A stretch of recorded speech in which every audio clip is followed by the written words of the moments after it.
수술만큼 중요한 게, 아니 어찌 보면 수술보다 중요한 게 재활이야, 이런 말씀들 많이 하시잖아요. 아파서 수술을 했는데 제대로 재활을 못해서 기능이 회복되지 못한다면 얼마나 안타깝습니까? 자, 그래서 오늘은 고수혈전에서 이 재활의 중요성에 대해서 무엇보다 할 말이 많다는 고수 한 분을 모셨습니다. 어서 오세요.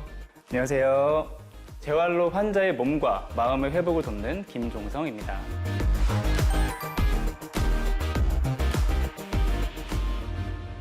자, 뭐든지 타이밍이 굉장히 중요하다는 말씀들 많이 하잖아요. 근데 그 중에서 이 재활은 진짜 타이밍이 중요할 것 같아요. 어떻습니까? 맞습니다. 재활이라는 것이 질병이나 사고, 그리고 수술 등으로 불편해진 일상생활을 다시 독립적으로 그리고 의미 있게 영위할 수 있도록 하는 걸 말하는데요.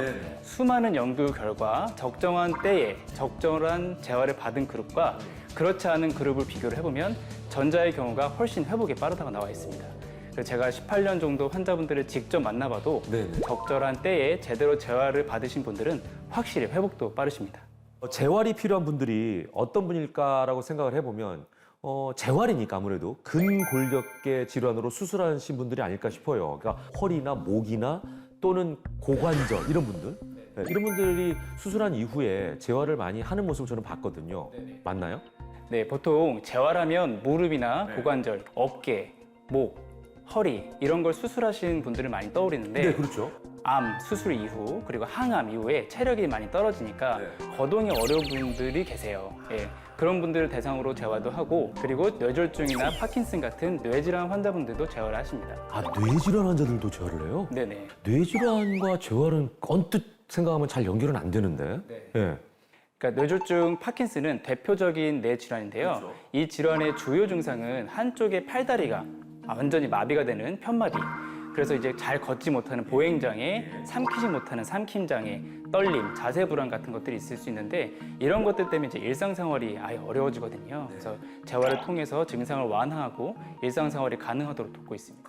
자, 그럼 어떤 운동들을 하는지가 너무 궁금합니다. 네, 뇌졸중 같은 경우는 뇌혈관이 막히거나 터져서 편마비 증상이 나타난다고 말씀드렸잖아요. 근력 강화, 관절 가동 범위 훈련, 감각 훈련, 균형 훈련, 이런 일상생활 동작 훈련 이런 것들 모두 진행합니다.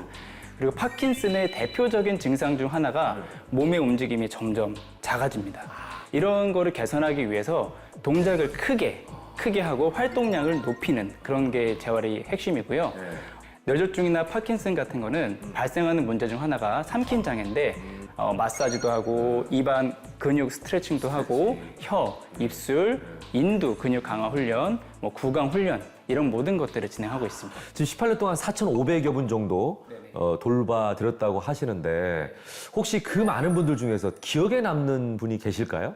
네, 여러 명 계시는데요. 네. 딱 떠오르는 분이 척수염 환자였는데 처음에 오실 때 발목 하나 까딱하지 못해서 휠체어 타고 계셨던 분인데 뛰어나가셨어요. 뛰어서요? 네, 가상 아닙니까? 정말이에요. 그래서 아니 어떻게 발도 모르시는 분이 갑자기 이렇게 나갔단 말이에요? 네.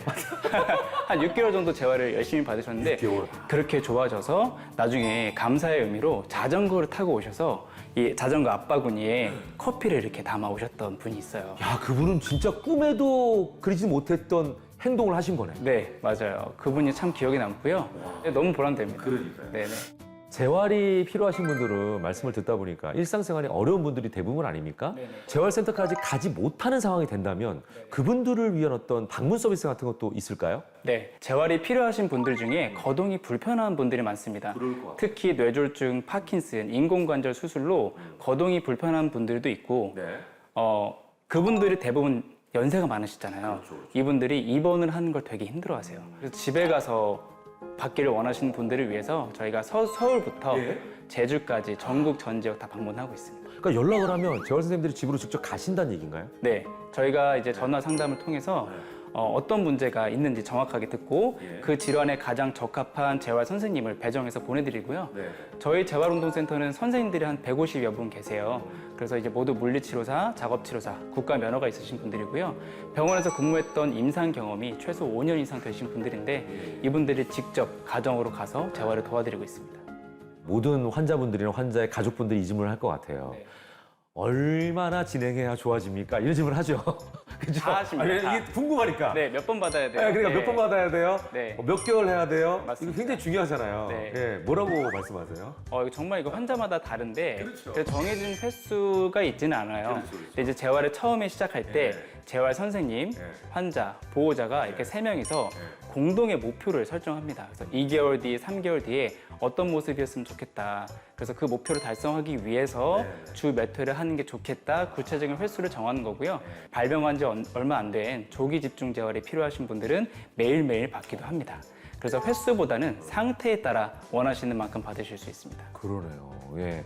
재활 선생님, 환자, 보호자 함께 목표 달성을 위해서 한마음 한뜻으로 움직여야 된다 이 말씀 하셨는데 그래서일까요? 보호자 교육에도 그렇게 신경을 많이 쓰신다고요? 네. 보면요. 환자분들 중에 보호자가 케어를 잘하는 분들은 확실히 회복이 빠르시더라고요. 예, 왜 그런가를 보면 재활도 공부와 마찬가지로 선생님과 함께하는 시간 이외에 스스로 운동하는 시간이 정말 중요하거든요. 그래서 또 하나 낙상 예방 교육을 꼭 하고 있습니다. 어르신들 이게 무서워요. 네, 그래서 재활을 잘 받아서 거의 회복된 시점, 근데 걸음을 막 시작한 상태에서 보통 많이 넘어지거든요. 그래서 이때 낙상 예방 교육을 정말 철저히 하고 있습니다.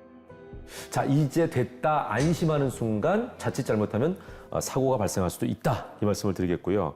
재활이 꼭 필요한 분들인데도 못 받는 분들도 계실 거란 말이죠. 여러 가지 사정상 그러니까 그런 뜻을 헤아리고 좋은 일도 많이 하고 계시다는 말씀을 들었어요. 네, 네. 들어보면 재활 운동이 너무 필요한 분인데 형편상 어려움이 있어서 재활을 못 하시는 분들이 계셔서 저희가 무료로 재활을 도와드리고 있습니다. 그러니까요. 이게 재활은 다 받고 싶어 할 텐데 네. 경제적인 사정 때문에 못 받는 분들이 분명히 계시단 말이죠. 맞습니다. 예. 네. 정말 좋은 일도 많이 하고 계시네요. 감사합니다. 예. 네. 자, 앞으로는 수술하면 이제 재활 시작 타이밍이다라고 생각하시면 좋을 것 같습니다. 그래야 원래 생활대로 돌아올 수 있는 가능성을 가질 수 있다. 이 말씀을 다시 한번 강조하고 싶고요. 자, 마지막으로 우리 시청자분들께 한 말씀 해주신다면 뭐가 있을까요? 무엇이든 그렇지만 문제를 정확하게 파악하고 해결할 수 있는 능력을 가지는 게 참 중요하잖아요. 그래서 환자분들이 몸과 마음을 회복하고 일상생활을 하실 수 있도록 앞으로 꾸준히 연구하고 공부하고 경험을 쌓을 거고요. 좀 더 건강하고 행복한 삶을 살도록 해드리겠습니다. 재활의 중요성에 대해서 이야기를 나눠주신 우리 김종성 고수께 다시 한번 감사드리겠습니다. 오늘 나와주셔서 고맙습니다. 감사합니다.